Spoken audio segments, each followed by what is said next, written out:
L'affaire Nasser Djen n'a pas encore connu une fin. Tant que nous n'avons pas déterminé les conditions de son arrestation ou de sa réaudition, ni les termes de cette réaudition, première leçon, c'est ce que moi j'appelle le complexe du colonisé. Les conséquences de cette fuite à travers la mise en place d'un dispositif sécuritaire et militaire inédit que la capitale Alger et ses environs n'avaient pas revu ou n'avaient pas vécu depuis la fin de la décennie noire. Cette information, beaucoup de nos compatriotes ne l'ont pas cru jusqu'à ce que le quotidien Le Monde publie un article le 20 septembre 2025. C'est à ce moment-là que la majorité, beaucoup d'Algériens et d'Algériens ont commencé à croire cette information. Voilà, mais ils sortent dans la rue, ils ont vu le dispositif de sécurité, ils ont vu les barrages, ils ont vu les hélicoptères qui se volaient à Alger. Et pourtant, au début, les gens n'ont pas voulu y croire. Pourquoi? Parce que, il y a une absence de communication institutionnelle. D'abord, c'est du mépris pour le peuple algérien. Maintenant, tu fais des barrages, tu quadrilles toute la capitale Alger et ses environs. C'est-à-dire que le peuple algérien a été rabaissé, a été humilié, a été considéré comme des moutons. Ça a poussé les médias étrangers à s'intéresser à ce problème et à le médiatiser.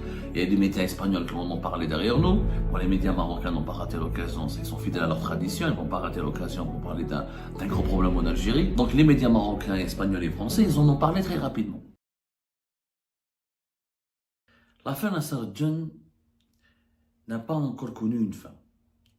Tant que nous n'avons pas déterminé les conditions de son arrestation ou de sa réaudition, ni les termes de cette réaudition, ni les conditions qu'il aurait négociées pour se rendre, ni les conditions dans lesquelles il aurait été arrêté, l'affaire Nasser Djen n'a pas encore connu de fin. L'épilogue ne fait pas encore l'unanimité.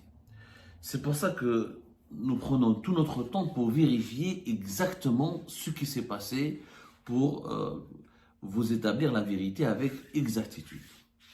Mais en attendant de connaître le véritable épilogue de cette affaire, on peut d'ores et déjà tirer des leçons. Et deux leçons principales, à mon avis, s'imposent concernant cette affaire. Première leçon, c'est ce que moi j'appelle le complexe du colonisé. Deuxième leçon, c'est ce que moi je vais appeler le complexe du manipulateur. Première leçon, complexe du colonisé. Du 18 au 19 septembre 2025, nous avons été, quelques influents, quelques journalistes, essentiellement nous, Algérie, par des journalistes indépendants établis à l'étranger, qui ont parlé en haut et en large de cette affaire de Nasser Djen et qui ont essayé de donner le maximum de détails sur sa fuite, sur les conditions et les circonstances de cette fuite et surtout sur les conséquences de cette fuite à travers la mise en place d'un dispositif sécuritaire et militaire inédit que la capitale Alger et ses environs n'avaient pas revu ou n'avaient pas vécu depuis la fin de la décennie noire. Cette information, beaucoup de nos compatriotes, malheureusement, ne l'ont pas cru parce que nous sommes Algériens. Jusqu'à ce que le quotidien Le Monde publie un article le 20 septembre 2025 pour dire, voilà, il y a eu effectivement la fuite du général Nasser Djen, il y a eu effectivement un dispositif sécuritaire important, il y a effectivement des barrages, il y a effectivement un sentiment d'insécurité, ou plutôt pas un sentiment d'insécurité, il y a des fouilles, des recherches, il y a des forces importantes des services de sécurité algériennes, qui se sont fortement déployés et ça arrive, comment dirais-je, je cherche à trouver les mots exacts. C'est inédit, c'est intriguant, qu'est-ce qui se passe? Et Le Monde a publié son article le 20 septembre 2025, c'est-à-dire 48 heures après nos révélations. C'est à ce moment-là que la majorité, beaucoup d'Algériens et d'Algériens ont commencé à croire cette information. Pourquoi? Parce que l'article était signé par Frédéric Bobin, qui est d'ailleurs au passage un excellent journaliste, un très bon confrère, que je salue chaleureusement, qui essaie de faire de son mieux pour faire un travail excellent et détaillé, et approfondi et très pédagogique sur l'Algérie. Mais au départ, on n'a pas voulu croire à cette information. Beaucoup d'Algériens et d'Algériens, c'est exagéré, Abdou Samad exagère, les autres exagèrent, c'est pas vrai. Voilà, mais ils sortent dans la rue, ils ont vu le dispositif de sécurité, ils ont vu les barrages, ils ont vu les hélicoptères qui se volaient à Alger, ils ont vu les Ablida, les chiens renifleurs de la gendarmerie, ils ont vu les barrages mixtes entre militaires et la police. Ils ont vu des barrages mixtes entre des civils en tenue armée, et, des civils armés et des hommes en tenue armée. Ils ont vu tout ça, ils ont vu, beaucoup de nos compatriotes ont passé même 4-5 heures dans les embouteillages. Certains sont restés jusqu'à même presque 8 heures dans les embouteillages avant de pouvoir rentrer chez eux.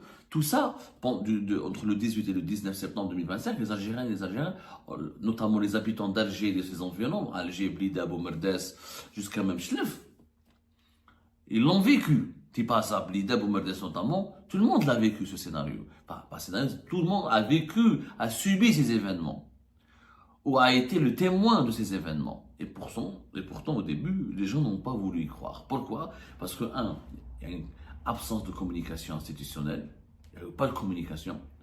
Et le gouvernement algérien, encore une fois, il pense que l'opacité va lui permettre de gérer, de contrôler la situation et de bien la gérer, ce qui est le contraire, puisque ça a propagé des rumeurs, ça a aggravé la méfiance de la population, ça a alimenté un sentiment d'insécurité, ça a créé ça a fait souffler un vent de panique sur le pays.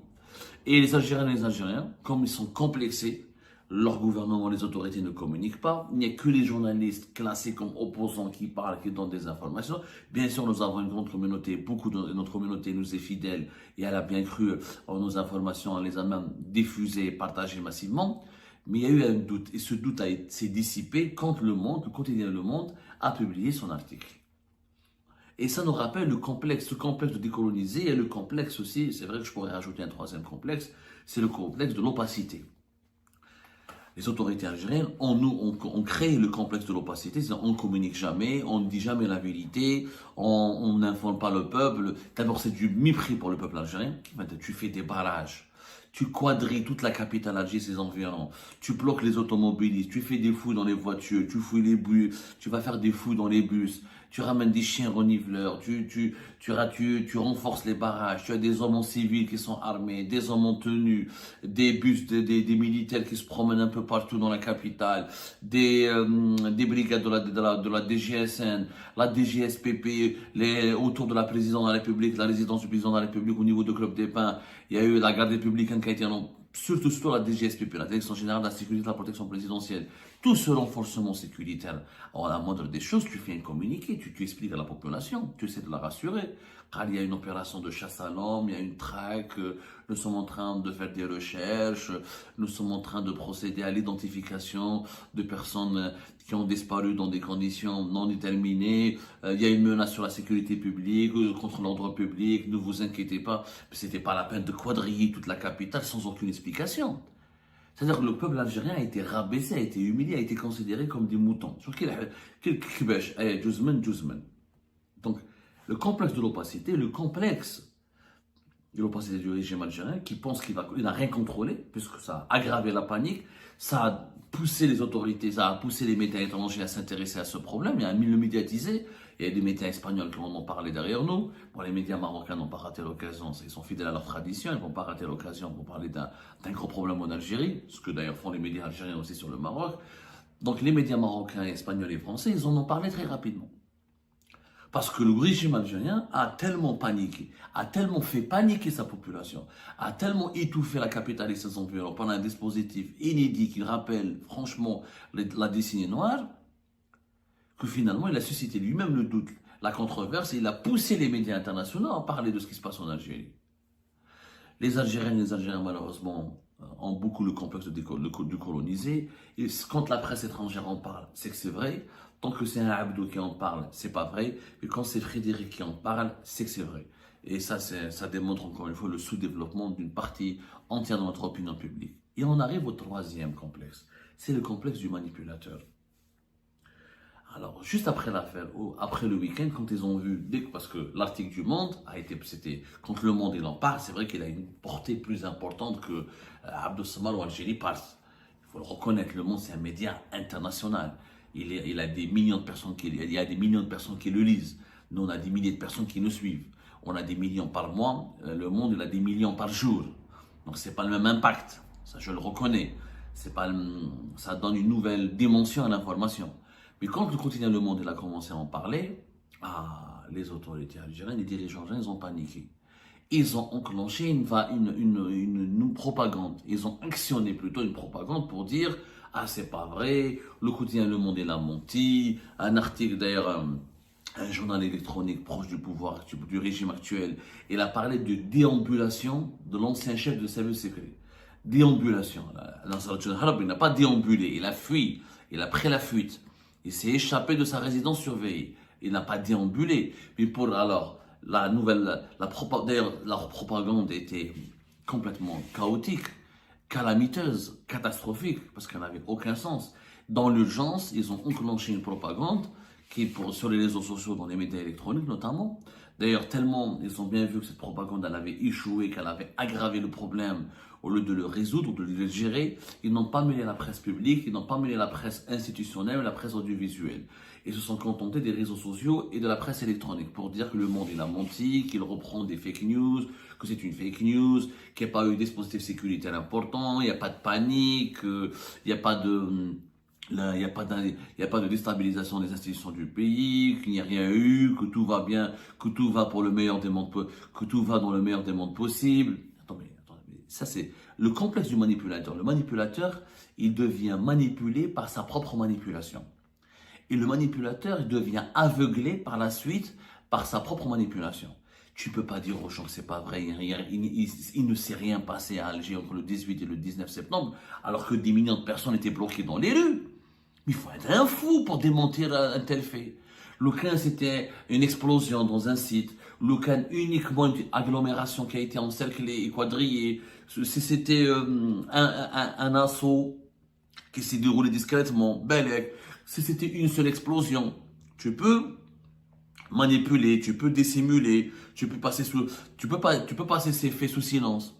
Mais bloquer tout Alger, toute la capitale, 8 millions de personnes, toutes les agglomérations qui entourent Alger, faire des barrages, multiplier, doubler, voire tripler le nombre des agents des services de sécurité, militaires et policiers dans les rues de la capitale, faire voler des hélicoptères d'Alger jusqu'à la Kabylie, fouiller les bus et les voitures. Tu peux pas dire qu'il n'y a pas eu de panique, tu peux pas dire qu'il n'y a pas eu un dispositif sécuritaire pour encercler la capitale, tu peux pas dire qu'il n'y a pas eu de chasse à l'homme, tu peux pas dire qu'il n'y a pas eu d'incident. Tu ne peux pas dire qu'il n'y a pas eu de menace contre la sécurité nationale ou contre l'ordre public. Il y a eu une menace. Il y a eu une menace. Est-ce que cette menace a été exagérée, surexagérée? C'est la faute au gouvernement, c'est la faute aux autorités, c'est pas la faute au Frédéric Bobin du Monde, ou à Abdou Smar, ou à Ben Zdera, ou à d'autres, ou à Zetot, ou aux autres. Nous n'avons fait que décrire la réalité. Et sur les réseaux sociaux, Infotrafic, les pages Facebook, les Algériens sont publiés des vidéos de ces embouteillages, de ces bouchons, de ces camions militaires, de ces camions de ces barrages interminables, de ces files d'attente devant les barrages. Ça a été documenté. C'est des informations qui ont été documentées. Tu peux pas accuser l'opposition ou les journalistes subversifs ou les médias étrangers d'avoir inventé ou propagé relayé des fake news. Mais il faut être fou. Heblo malade.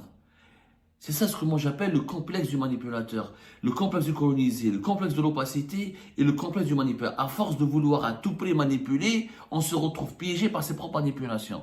Moi je ne comprends pas, il fallait que des départs assumés. Il y a eu un problème, un général important a pris la fuite, nous l'avons recherché, tu fais un communiqué, de la transparence. Et au moins ils ne voulaient pas le reconnaître. Pourquoi? Parce que ça expose, parce que c'est un dysfonctionnement, c'est une défaillance majeure qui révèle leur impuissance au grand jour.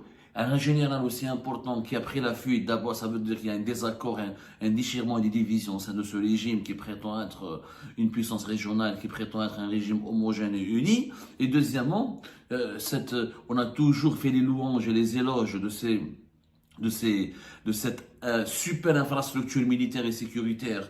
On nous a toujours fait croire que les services sécuritaires algériens sont parmi les meilleurs au monde. À la fin, un homme âgé de presque 60 ans, qui était leur ancien chef, donc quelqu'un de très connu, qui a une autorité énorme, a pu s'enfuir et s'échapper de sa résidence surveillée de la manière la plus normale du monde. Donc c'est un échec. Ils ne voulaient pas assumer et révéler et confirmer l'information parce que pour eux c'est un échec. Donc ils sont prêts jusqu'à aller bloquer le pays, mentir à le monde entier et à leur propre peuple et diaboliser les personnes qui disent la vérité juste pour maquiller, pour dissimuler leur échec. C'est une maladie. Nous avons des dirigeants malades. Il y a une différence entre des dictateurs et des malades. Les dictateurs sont dictateurs, mais ils ont un peu de bon sens, ils ont un peu de lucidité, ils ont un peu d'intelligence. Ils ne peuvent pas nier la réalité. Ils peuvent la maquiller un petit peu, la travestir, ils peuvent essayer de cacher partiellement, mais ils ne peuvent pas, quand il y a une grosse réalité comme ça, quand il y a un dispositif militaire et sécuritaire impressionnant, tu ne peux pas dire aux gens, non, c'était pas vrai. Non, il n'y avait rien. C'est des opérations de contrôle de routine, c'était pas des opérations de contrôle routinières. Ça n'a rien à voir, c'était pas un contrôle routinier. C'était des dispositifs sécuritaires qui nous rappellent la lutte contre le terrorisme, les événements des années 90. Donc il fallait l'assumer, il fallait l'expliquer, il faut ensuite le justifier. Tu ne peux pas bloquer la population de la capitale et plusieurs millions de personnes pendant 48 heures sans aucune justification. Le mépris qu'ils ont pour le peuple. Pour eux, les Algériens sont une quantité jetable, une quantité d'objets ou insignifiantes. Donc nous n'avons pas un des trois complexes qui caractérisent les gouvernements et le gouvernement algérien, une partie de la population algérienne, une partie de l'opinion publique, on restera toujours un pays sous-développé. L'affaire Nasser Djen, au-delà de ses dimensions politiques, politiciennes et sécuritaires, au-delà de ses imbrications concernant le fonctionnement interne du régime algérien, elle aura eu le mérite de révéler les grandes faiblesses du pays, qui sont des faiblesses liées d'abord aux dirigeants, ensuite à la population, des faiblesses liées à l'opacité absurde, irrationnelle, qui n'a plus aucun sens dans le monde des réseaux sociaux, dans le monde de l'Internet, dans le monde des surveillances satellitaires, etc., à cet esprit de coloniser qui anime les dirigeants algériens. Quand Abdou Samad révèle une information, c'est pas inquiétant pour les dirigeants algériens, mais quand l'information est reprise par le monde, ça devient inquiétant et alarmant. Et le complexe du manipulateur. Cette conviction que les dirigeants algériens nourrissent maintenant depuis 4 ou 5 ans, ça existait bien avant, mais maintenant elle est devenue une maladie, c'est de croire à tout prix que les manipulations vont finir par triompher sur la vérité, sur la réalité. C'est pas possible. La réalité et la vérité finissent toujours par triompher sur la Eh vérité. ben, c'est la fin de cette vidéo, les amis. Je vous remercie comme d'habitude pour avoir suivi jusqu'à la fin. N'oubliez pas de nous laisser vos commentaires et vos réactions sur la vidéo et de vous abonner à la chaîne si vous n'êtes pas encore abonné. Et merci aussi pour vos commentaires et vos discussions très animées dans la section des commentaires.